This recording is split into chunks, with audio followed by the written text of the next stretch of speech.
Hey cookie friends, grab your icing and let's brew up these sweet, simple witch hats. Hi, I'm Leslie with Leslie's Cookies and Treats, and if you love decorating sugar cookies or you want to learn how, you're in the right place. Let's decorate together. So these witch hats are simple and sweet and maybe just a tad bit spooky. So grab your royal icing, all the supplies you need are listed in the description, and decorate along with me. I'm starting out with a royal icing in about a 15-second consistency, and I'm just going to outline and then flood in the top part of the hat.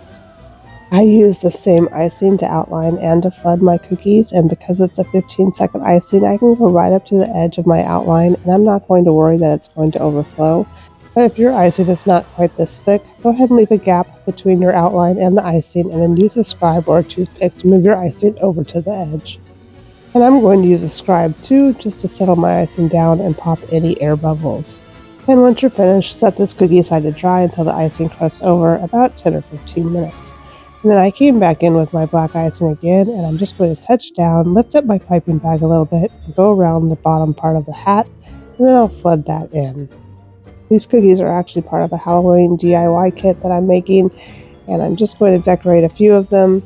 Halloween DIY cookie kits are super fun and a great activity to do with cool friends and goblins, so you might want to make one up this Halloween. And once you're done flooding the bottom part of the hat and settling the icing down, set it aside to dry again for another 10 to 15 minutes. And then I came back in with the orange royal icing, also at a 15-second consistency. And I'm just going to make a little hat band here and fill that in. I'll use my scribe to settle it down, and then I've got a couple of cute little bone sprinkles that I'm going to put in this hat band just to add some little decoration.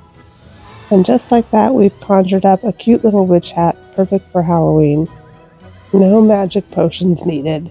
And here's the DIY kit I was talking about. I have 12 different cookies in different Halloween shapes, 4 different icings, and cute little trinkets. I'll leave a link to a video of everything that's included in the kit so you can make your own. And before you fly off, be sure to hit that subscribe button so you don't miss a minute of more sweet and spooky Halloween cookie fun. Thanks for watching. See you next time.